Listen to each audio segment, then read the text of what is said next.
Hello friends, welcome to my channel Chaurasia coaching class. मैं राम भवन चौरसिया आज आपको अपना मोस्ट इम्पॉर्टेंट टॉपिक भारत की राजभाषा राष्ट्रभाषा के रूप में हिंदी के लिए संवैधानिक प्रावधान से संबंधित आपको मैं बहुत ही महत्वपूर्ण जानकारी देने वाला हूं।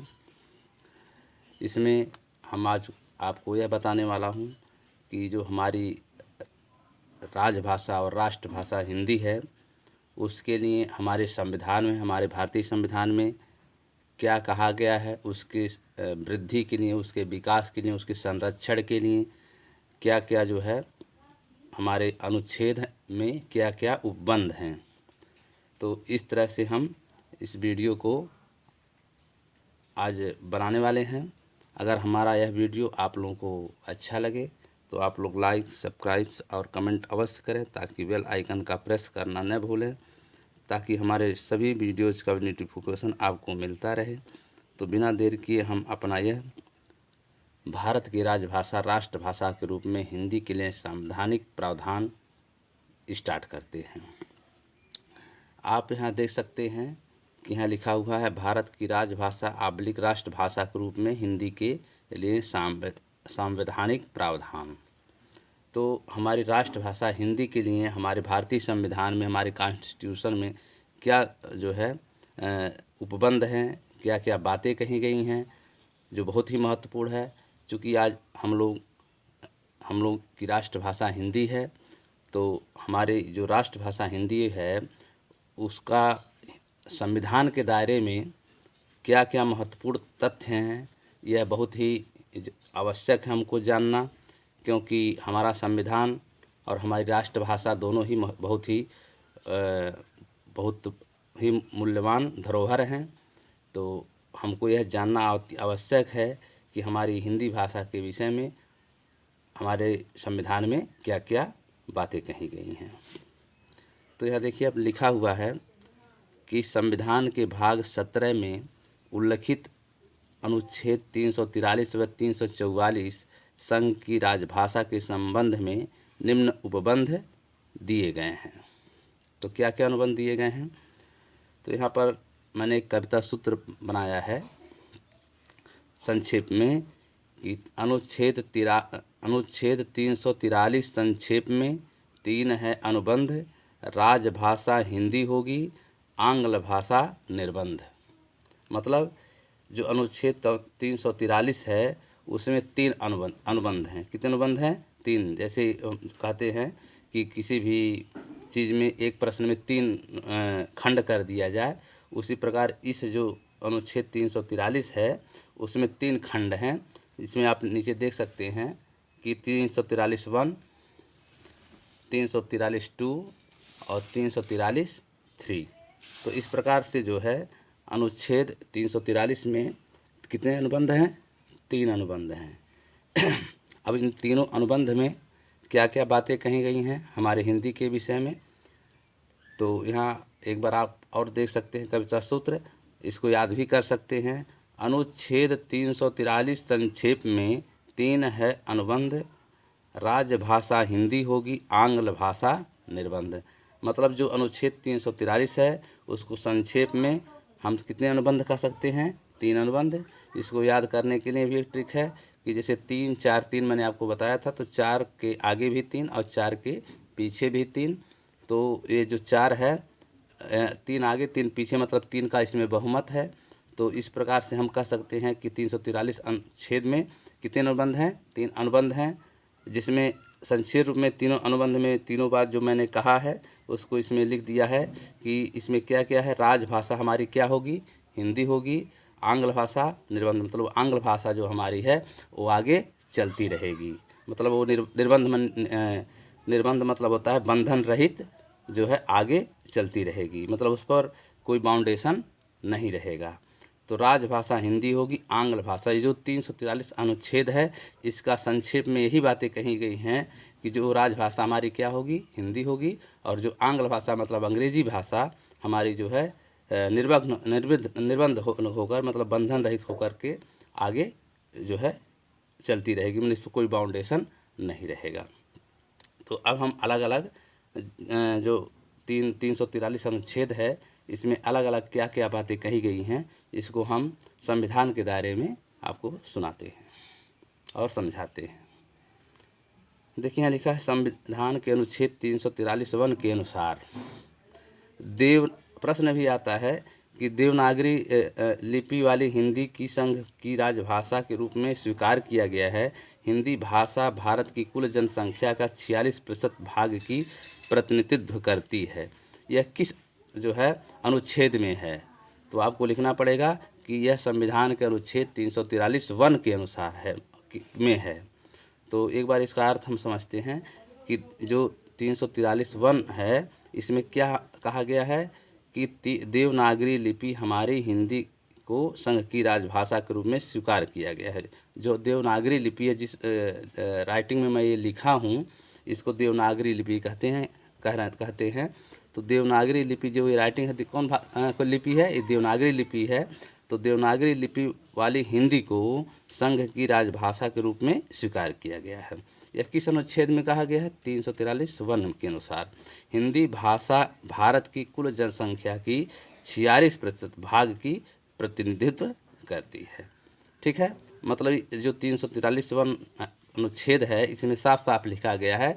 जो बहुत वीआईपी बात यह है कि इसकी जो हमारी संघ की भाषा होगी, हमारे जो राष्ट्र की भाषा होगी, वो क्या होगा? राष्ट्रीय भाषा, जो हमारा नेशनल लैंग्वेज होगा, क्या होगा? और वो हिंदी होगी। और जो नेशनल राइटिंग होगी, वो भी क्या होगी? देवनागरी लिपि होगी।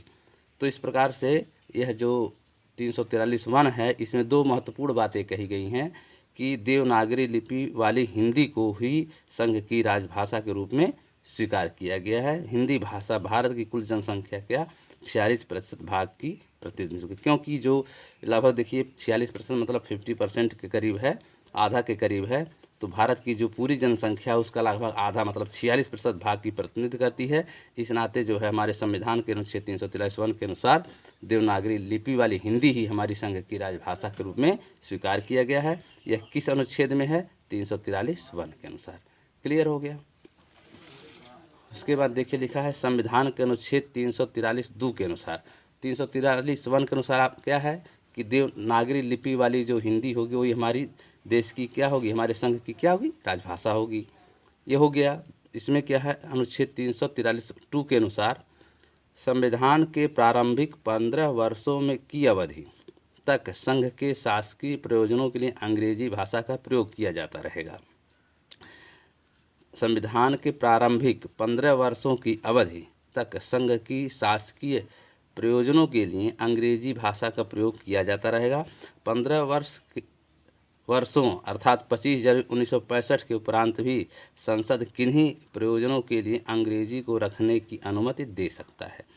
जो 343 के अनुसार जो है संविधान का जब हमारा निर्माण हुआ, उससे 15 वर्षों की अवधि तक संघ की शासकीय प्रयोजनों के लिए अंग्रेजी भाषा को प्रयोग किया जाता। मतलब वो आर्डर दिया था, आदेश दिया था कि जब हमारा संविधान बना है, तो उस संविधान बनने के 15 वर्ष तक कंटिन्यू मतलब हमारी जो शासकीय मतलब प्रशासनिक कार्यों में हमारी जो भाषा अंग्रेजी है, वो जो है इसका प्रयोग जारी होता रहेगा। फिर भी जो 343 के अनुसार फिर उसमें बढ़ाया गया है, उसका डेट 15 वर्षों मतलब 25 जनवरी 1965। 25 जनवरी 1950 को हमारा संविधान निर्माण हुआ है। और उसके बाद 25 जनवरी 15 वर्ष जो है समय होगा, 15 वर्ष उसमें जोड़ दिया जाए तो 25 जनवरी 1965 के उपरांत भी संसद किन्हीं प्रयोजनों के लिए अंग्रेजी को रखने या प्रयोग करने की अनुमति दे सकता है। तो इसमें जो अनुबंध बढ़ाया गया है 343 कि इसमें जो है हमारी जो अंग्रेजी भाषा है, इंग्लिश लैंग्वेज, यह किन्हीं विशेष कारणों से जो है यह अगले 15 वर्षों के उपरांत भी संसद किसी प्रयोजन के लिए जो है अंग्रेजी को आगे प्रयोग करने की अनुमति दे सकती है। क्लियर हो गया? तीसरा है संविधान के अनुच्छेद 343 के अनुसार 1963 में संविधान के अनुच्छेद 343 के अधीन राजभाषा अधिनियम पेश किया गया। चूँकि आप जानते ही हैं कि जो ये अनुच्छेद 343(2) है, इसका जो है आदेश अंग्रेज़ी भाषा के लैंग्वेज को बढ़ाने के लिए अगले 15 वर्षों के लिए पहले ही संविधान जब निर्माण हुआ था तब दिया गया था कि जो है अगर अंग्रेज़ी जो है हमारी देश को आवश्यकता पड़ी तो 25 जनवरी 1965 के बाद भी इसको जो है संसद किन्हीं प्रयोजनों के लिए अंग्रेज़ी को आगे प्रयोग करने की मतलब अनुमति दे सकता है। तो जब वो 15 वर्ष बीत गया, मतलब वो 25 जनवरी 1965 का समय आ गया था, तो उस समय ये अंग्रेज़ी ख़त्म हो जाती ना। तो जब अंग्रेज़ी ख़त्म हो जाती तो फिर कैसे अंग्रेज़ी हमारे देश की भाषा के रूप में प्रयोग की जाती। तो उसके पहले ही जो है 1963 में, मतलब 1930 उसके 2 साल पहले ही संविधान के अनुच्छेद 343 के अनुसार मतलब इसको जोड़ा गया, अलग से संशोधन करके इसको जोड़ा गया। कब जोड़ा गया? 1963 में। मतलब 1965 25 जनवरी 1965 को यह अधिनियम ख़त्म हो जाता। 343(2) की जो है संविधान के निर्माण के 15 वर्षों तक अंग्रेज़ी का जो है शासकीय मामलों में प्रयोग जारी रहेगा। तो ये 1965 में ख़त्म हो जाता। तो उसके पहले ही 343 अनुबंध जो है उसमें अलग से जोड़ दिया गया। कब जोड़ा गया? 1963 में। तो 1963 में संविधान के अनुच्छेद 343(3) के अधीन राजभाषा अधिनियम पेश किया गया। तो जब वो 25 जनवरी 1965 आने से पहले ही जो है, यहाँ देखिए लिखा 25 जनवरी 1965 आने से पहले ही जो है 1963 में संविधान के अनुच्छेद 383(3) के अधीन राजभाषा अधिनियम पेश किया गया। एक राजभाषा अधिनियम पेश किया गया जिसके अनुसार संघ के सरकारी कार्यों में अंग्रेजी भाषा का प्रयोग अनिश्चित काल तक जारी रहेगा। ठीक, अब ये क्लियर हो गया। अब यह जो है मैंने जो लिखा है आंग्ल भाषा निर्बंध, मतलब जो 1963 में जो हमारे राजभाषा अधिनियम 343(1) आया, उसमें यह कहा गया कि जो आंग्ल भाषा हमारी अंग्रेजी है वो है निर्बंध, मतलब बिना बाउंडेशन के, बिना बंधन रहित आगे जारी रहेगी अनंत काल तक। ठीक है, जब तक कि अगला कोई संवैधानिक संशोधन नहीं हो जाता। अब ये क्लियर हो गया। अनुच्छेद 343 संक्षेप में 3 है अनुबंध, राजभाषा हिंदी होगी, आंग्ल भाषा निर्बंध। ठीक है, तो इस प्रकार से आपने देखा कि जो है जो अनुच्छेद 343(1) है, इसमें हमारी जो राजभाषा है देवनागरी लिपि वाली हिंदी जो है संघ की राजभाषा होगी। दूसरे में जो है 343(2) में संविधान के प्रारंभ के 15 वर्षों के तक जो है संघ की शासकीय प्रयोजनों के लिए अंग्रेजी भाषा का प्रयोग किया जाता रहेगा। और लेकिन 15 वर्ष कब बीत रहा था? 25 जनवरी 1965 को जो है हमारा समय ख़त्म होने वाला था। उससे पहले ही संविधान के अनुच्छेद 343(3) के अनुसार जो है 1963 में एक राजभाषा अधिनियम लाया गया। उस अधिनियम में यह कहा गया कि संघ के सरकारी कार्यों में अंग्रेजी भाषा का प्रयोग अनिश्चित काल तक जारी रहेगा। ठीक है, क्लियर। अब जो है 344, यह सब बहुत ही महत्वपूर्ण वीडियो है, क्योंकि जो भी लोग हिंदी पढ़ते हैं तो हिंदी से संबंधित संवैधानिक अधिनियम भी राजभाषा अधिनियम के अंतर्गत आता है। TET, CTET, super TET, TGT, PGT, etc exam, upper class exam में जरूर प्रश्न पूछे जाते हैं। तो आपको ये संक्षेप में जानकारी देने के लिए मैं आपको यह बताना आवश्यक समझता हूँ। इस नाते मैंने इसको जो है बीच में ला दिया, क्योंकि हमारी हिंदी का जो संविधान के दायरे में क्या जो है महत्वपूर्ण तथ्य है, इसको बताना आपको आवश्यक था। ये प्रश्न बहुत ही ज़रूरी है जो मैंने आपको बताया कि 343(1) में क्या है, 343(2) में क्या है, 343(3) में क्या है। इसको आप जो है अगर मान लीजिए भूल भी जाते हैं तो आप इसका प्रीवियस आगे जा कर के इस प्रीवियस को भी आप दे सकते हैं। तो अनुच्छेद 344 ये मैंने जो बताया वो 343 था। वो कौन था? 343 था। इसमें कितने पार्ट थे? 3 थे अनुच्छेद 343 में। अब आपको मैं 344 अनुच्छेद 344 बता रहा हूँ। इसमें क्या लिखा है? संविधान के अनुच्छेद 344 के अनुसार संविधान के प्रारंभ से 5 वर्ष समाप्ति पर तथा उसके बाद प्रारंभ से 10 वर्ष की समाप्ति पर आदेश द्वारा राष्ट्रपति एक आयोग गठित करेगा, जिनके सदस्यों की नियुक्ति राष्ट्रपति करे, और आदेश में आयोग द्वारा अनुच्छेद 344 के खंड 4 के अनुसार 30 सदस्यों की एक संसदीय समिति की गठन की व्यवस्था की गई, जिसमें 20 सदस्य लोकसभा के और 10 सदस्य राज्यसभा के सदस्य होंगे। मतलब जो संविधान के अनुच्छेद 344 का 343 जैसे एक खंड बना था कि हमारी राजभाषा अधिनियम, राजभाषा जो है देवनागरी लिपि वाली जो हिंदी है वही राजभाषा के रूप में स्वीकार की गई थी 343। बाद में 343(2), 343(3) इसमें संवैधानिक संशोधन करके जोड़ा गया।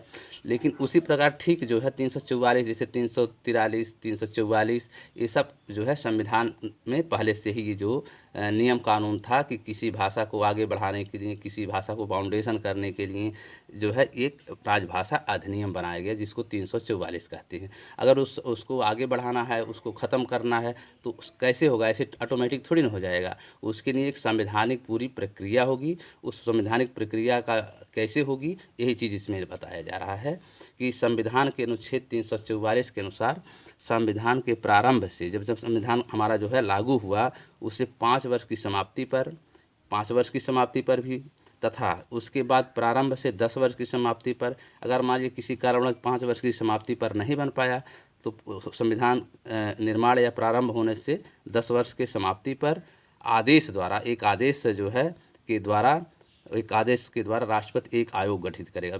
वह जो है आयोग कौन गठित करेगा? राष्ट्रपति जो है एक आयोग गठित करेगा अपने आदेश के द्वारा, जिसके सदस्यों की नियुक्ति राष्ट्रपति करे।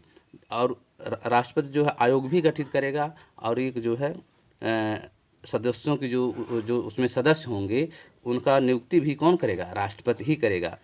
तो इसका मतलब ये हुआ कि राष्ट्रपति जो है आदेश लाएगा, राष्ट्रपति ही आयोग गठित करेगा और राष्ट्रपति ही उसमें जो संवैधानिक संशोधन राजभाषा अधिनियम करने वाले हैं उनकी नियुक्ति भी कौन करेगा? राष्ट्रपति ही करेगा। क्लियर? और आदेश में आयोग द्वारा, और आदेश में क्या है? आयोग द्वारा अनुच्छेद 344 के खंड 4 के अनुसार, उसमें जो 344 अनुच्छेद है उसमें खंड 4 के अनुसार 30 सदस्यों की एक संसदीय समिति के गठन की व्यवस्था की गई। तो उसमें जो है इतना तो बात पहले कहा गया था 344 में कि वो जो आयोग है उसका एक राष्ट्रपति जो है एक आदेश जारी करेगा, फिर एक आयोग गठित करेगा, फिर उसकी सदस्यों की नियुक्ति राष्ट्रपति करेगा। लेकिन इसमें कौन कौन सदस्य होंगे, कहाँ कहाँ से होंगे, यह बात जो है अनुच्छेद 344 के खंड 4 के अनुसार बनाया गया या निर्माण किया गया या संवैधानिक संशोधन किया गया कि जो है उसमें कौन कौन से सदस्य होंगे। तो 30 सदस्यों की एक संसदीय समिति की गठन की व्यवस्था की गई है। इसमें संख्या नहीं दिया था, इसमें केवल सदस्यों की नियुक्ति दिया गया था जो 344 था। लेकिन जो 344(4) के अनुसार जो संवैधानिक संशोधन किया गया उसमें साफ साफ स्पष्ट शब्दों में कहा गया कि 30 सदस्यों की एक संसदीय समिति की गठन की व्यवस्था की गई, जिसमें 20 सदस्य लोकसभा के और 10 सदस्य राज्यसभा के सदस्य होंगे। मतलब जो 30 सदस्य होंगे कौन कौन होंगे? उसमें जो लोकसभा के जो हमारे निम्न सदन होता है, लोकसभा को निम्न सदन कहते हैं और राज्यसभा को हाई सदन मतलब उच्च सदन भी कहते हैं। इस नाते कहा जाता है उच्च सदन कि इसमें जो है शिक्षित लोग होते हैं, तो इस नाते जो है इसको उच्च सदन कहा जाता है। और ये जो निम्न सदन है इसको हमारे प्रतिनिधियों द्वारा चुने गए सदस्य होते हैं संसद भवन में, तो इस नाते जो है इसको निम्न सदन कहा जाता है। और राज्यसभा को जो है उच्च सदन भी कहा जाता है। तो कहा जा रहा है कि 30 सदस्यों की एक समिति की गठन की व्यवस्था की गई, जिसमें 20 सदस्य लोकसभा के और 10 सदस्य जो है राज्यसभा के सदस्य मनोनीत किए जाएंगे। तो क्लियर हो गया कि जो 344(4) के अनुसार कितने सदस्य होंगे? 30 सदस्य होंगे, जिसमें 20 लोकसभा के होंगे, 20 किसके होंगे? लोकसभा के, और 10 क्या होंगे? राज्यसभा के सदस्य। ठीक है, राज्यसभा सदस्य होंगे। ये 3 सदस्य होंगे। यह प्रावधान कब आया? 344 की धारा 4 के अनुसार, खंड 4 के अनुसार। अब आगे देखिए, राजभाषा अधिनियम की स्थापना वर्ष 1955 में बीजी खरे में की गई। मतलब जो राजभाषा अधिनियम की स्थापना किया गया था, प्रश्न आता है कि राजभाषा अधिनियम का स्थापना कब की गई? तो सर वर्ष 1955 में बीजी खरे द्वारा की गई। ठीक है, किसके द्वारा की गई? बीजी खरे के द्वारा की गई। किस समय की गई? 1955 में किया गया। राजभाषा अधिनियम की स्थापना किस सन में किया गया? प्रश्न आ सकता है जो है कि राजभाषा अधिनियम की स्थापना कब की गई, तो आप लिख सकते हैं 1955 में बीजी खरे के द्वारा की गई। ठीक है, तो राजभाषा अधिनियम की स्थापना वर्ष 1955 में बीजी खरे द्वारा की गई आयोग ने अपनी रिपोर्ट 1956 में प्रस्तुत कर दी। स्थापना कब किया गया राजभाषा अधिनियम का? 1955 में। और वह जो है एक सर्वे किया, सर्वे करने के बाद अपना जो रिपोर्ट था राजभाषा अधिनियम रिपोर्ट जो विजय खरे जी द्वारा था, उसका अपना रिपोर्ट उन्होंने कब दिया? 1956 मतलब 1 साल बाद दिया। आयोग ने अपनी रिपोर्ट कब दिया? 1956 में प्रस्तुत कर दी। प्रश्न भी आ सकता है, राजभाषा अधिनियम की स्थापना होने के बाद आयोग ने अपना रिपोर्ट कब प्रस्तुत किया? 1956 में किया। फिर क्या है, आयोगों के सिफारिशों पर विचार करने के लिए वर्ष 1957 ईस्वी में संसदीय समिति गठित की गई। फिर जो है आयोग के सिफारिश पर जो है करने के लिए, सिफारिशों पर विचार करने के लिए 1957 ईस्वी में जो है संसदीय समिति गठित की गई। तो संसदीय समिति कब गठित गई? 1957 में। ये सब आप लोगों को एक एक जो पैराग्राफ है, एक एक प्रश्न है। आयोगों की सिफारिशों पर विचार करने के लिए वर्ष 1957 ईस्वी में संसदीय समिति की गठित की गई। तो यहाँ 3 प्रश्न तीनों पैराग्राफ में है कि राजभाषा अधिनियम की स्थापना किसने की? वीजी खरे ने किया, के द्वारा किया गया। किस सन में किया गया? 1955 में किया गया। फिर आयोग ने अपना रिपोर्ट कब प्रस्तुत किया? 1956 में किया। फिर आयोग की सिफारिशों पर विचार करने के लिए संसदीय समिति कब गठित की गई? 1957 में की गई। अब आगे है, आयोग और संसदीय समिति दोनों का विचार था। तो जो ये दोनों आयोग और संसदीय समिति दोनों का विचार था कि वर्ष 1965 के बाद भी सह राजभाषा के रूप में अंग्रेजी का प्रयोग चलता रह गया। अब देखिए फिर 1965 आ गया ना, तो मैंने जो पहले पढ़ाया था 343(2) में कि संसदीय जो है हमारी जो आंग्ल भाषा है, अंग्रेजी भाषा है, वह संविधान प्रारंभ होने के 15 वर्षों तक चलती रहेगी।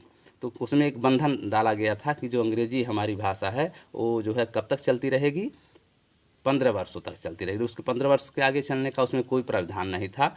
तो इस नाते जो है 1955 में जो है राजभाषा अधिनियम का गठन हुआ, जिसकी अध्यक्षता जो है वीजी खरे ने किया। वह जो है आयोग अपना सर्वे करके जो है अपना रिपोर्ट का प्रस्तुत किया, 1956 में किया।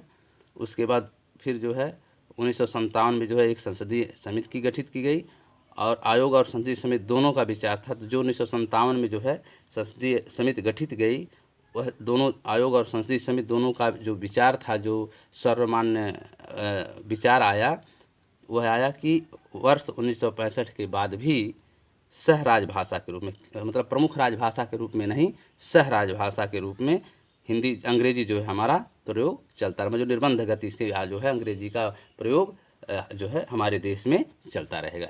यह बहुत ही महत्वपूर्ण जानकारी थी आप लोगों को जो मैं देना चाहता था। आगे देखिए, आपने 343 पढ़ा, 344 पढ़ा, इसमें 3 अनुबंध थे। 344 पढ़ा, उसमें 4 खंड, एक खंड आया था। उसके बाद आप पढ़ रहे हैं अनुच्छेद 347। ठीक है, अनुच्छेद 347 में क्या है? राजभाषा अधिनियम में संविधान के अनुच्छेद 347 के अनुसार किसी राज्य की जनसंख्या का पर्याप्त भाग यह चाहता है कि उसके द्वारा बोली जाने वाली बोली या भाषा को राज्य द्वारा मान्यता दी जाए, तो राष्ट्रपति निर्देश दे सकता है कि ऐसी भाषा को भी उस राज्य में स्वतंत्र या उसके किसी भाग में ऐसे प्रयोजन के लिए जो वह निर्दिष्ट करे शासकीय मान्यता दी जाए। तो वो दोनों जो था 343 और 344 केंद्रीय जो है केंद्र के लिए था। 343 344 जो क्या था पूरे देश के लिए था, लेकिन जो ये 347 अनुच्छेद है वह किसी विशेष राज्य के लिए है। तो इसमें साफ साफ लिख रहा है कि संविधान के अनुच्छेद 347 के अनुसार किसी राज्य की जनसंख्या, मतलब जैसे उत्तर प्रदेश, बिहार, बंगाल, उड़ीसा, इस प्रकार जो है किसी राज्य की जनसंख्या का पर्याप्त भाग, माने उस राज्य की जनसंख्या का जो पर्याप्त भाग है, मतलब 50% से अधिक भाग जो है, अगर यह चाहता है और यह उसकी इच्छा होती है या यह प्रस्ताव लाता है कि उसके द्वारा बोली जाने वाली बोली, मतलब जो भाषा वो बोल रहा है, जो बोली वह बोली जाती है, जैसे हमारे यहाँ उत्तर प्रदेश में भोजपुरी बोली है, तो जो है उसके द्वारा बोली जाने वाली बोली या भाषा को राज्य द्वारा मान्यता दी जाए। राज्य द्वारा क्या दिया जाए, मान्यता। मान्यता मिलने से क्या होता है, उसको प्रोत्साहन मिलता है, शासकीय प्रोत्साहन मिलता है। तो इस प्रकार से जो है बोली जाने वाली राज्य भाषा को मान्यता दिया जाए तो राष्ट्रपति निर्देश सकता है। तो कौन उसका निर्देश दे सकता है, हमारे भारत के राष्ट्रपति उसको निर्देश दे सकता है कि ऐसी भाषा को भी उस राज्य में स्वतंत्र या उसके किसी भाग में ऐसी प्रयोजन के लिए जो वह निर्दिष्ट करे शासकीय मान्यता दिया जाए। तो जो है अगर उस राज्य की जो है बहुमत की जनसंख्या, अधिक जनसंख्या और जो चाहती है कि मतलब हमारी जो वह बोलती है, जो वह मतलब बोली बोलती है, जैसे उत्तर प्रदेश में भोजपुरी, अगर वो चाहती है कि जो है हमारे राज्य की वह भी जो है मान्यता प्राप्त भाषा बन जाए, बोली बन जाए, तो वह जो है राष्ट्रपति उसको निर्देश दे सकता है कि ऐसी भाषा को भी उस राज्य में स्वतंत्र या उसके किसी भाग में ऐसे प्रयोजन के लिए जो है निर्दिष्ट करे शासकीय मान्यता दी। मतलब वह पूरे राज्य के लिए भी कह सकता है और किसी विशेष क्षेत्र मतलब किसी विशेष भाग में भी ऐसे प्रयोजन मत के लिए जो है वह निर्दिष्ट कर सकता है, आदेशित कर सकता है कि शासकीय मान्यता दी जाए। मतलब वो आदेश दे देगा जबकि जो है उस राज्य के लिए या किसी भूभाग के लिए, विशेष किसी भूभाग के लिए आदेशित कर देगा, निर्दिष्ट कर देगा, तो वह जो है बोली जो है वह क्या हो जाएगी, शासकीय मान्यता प्राप्त उसको हो जाएगी। क्लियर। अब आगे है अनुच्छेद 351। ये सब मैं आपको अनुच्छेद पढ़ा रहा हूँ, किस अनुच्छेद में क्या बातें कही गई हैं, इस बातों को मैं आपको सोचा कि एक वीडियो बना दूं जिससे आपको यह क्लियर हो जाए कि हमारी जो राष्ट्रीय या राज्य भाषा हिंदी है उसके संविधान के दायरे में उसका क्या क्या बातें कही गई हैं उसके विषय में। अनुच्छेद 351 राजभाषा अधिनियम। अनुच्छेद 351 के अनुसार इस अनुच्छेद के तहत हिंदी भाषा की प्रचार व वृद्धि करना, उसका विकास करना ताकि वह भारत की सामाजिक सांस्कृतिक के सभी तथ्यों को अभिव्यक्ति का माध्यम हो सके। यह बहुत ही महत्वपूर्ण है।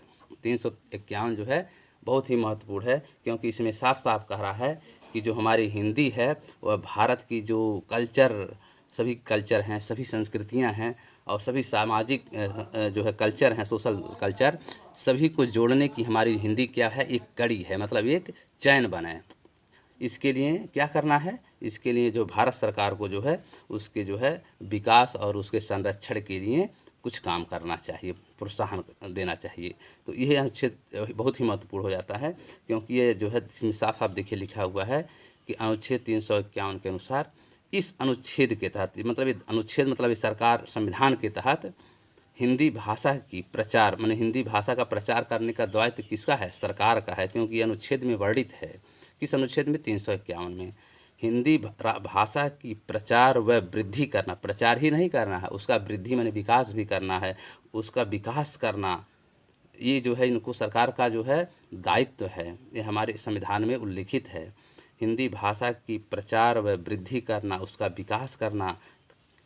क्यों विकास करना, ताकि वह भारत की सोशल कल्चर, देखिए लिखा ना, सामाजिक संस्कृति, सोशल कल्चर के सभी तथ्यों की अभिव्यक्ति का माध्यम हो सके। कितनी महत्वपूर्ण बातें यहाँ कहा गया है कि जो हमारी हिंदी भाषा है वो सभी सामाजिक संस्कृति कल्चर का जो है सभी को जोड़ने के लिए और उनका अभिव्यक्ति का मतलब जो है अपना अभिव्यक्ति मतलब विचार प्रदान करने का वह क्या बने, माध्यम बने, सहारा बने। यह बात किस अनुच्छेद में कहा गया है, अनुच्छेद 351 में अनुसार। एक बार फिर पढ़ लेते हैं। इस अनुच्छेद के तहत हिंदी भाषा की प्रचार व वृद्धि करना, उसका विकास करना ताकि वह भारत की सामाजिक संस्कृति के सभी तथ्यों की अभिव्यक्ति का माध्यम बन सके या हो सके।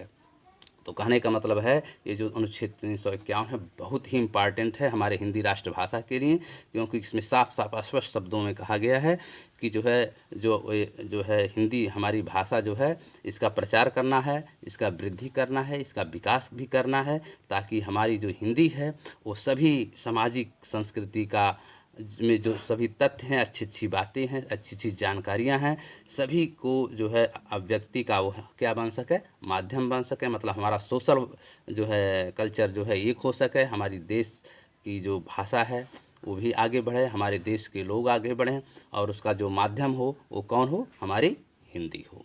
वो हमारी हिंदी जो है सभी सोशल कल्चरों का एक कड़ी बने, एक चैन बने। और कौन कैसा चड़ी बने, मजबूत, चयन बने, क्योंकि हिंदी जो है हमारी जो देश की आज़ादी है, आबादी है, उसका 50% से अधिक लोग बोलते हैं, समझते हैं और अपनी बात को कह सकते हैं, समझ सकते हैं। एक भाषा का ये गुण होता है कि जिसको अधिकतम लोग जो है समझ सकें, बोल सकें, अभिव्यक्ति कर सकें। वह जो भाषा होती है वही राजभाषा होती है, और जो हमारी हिंदी है, कितनी बड़ी बात है।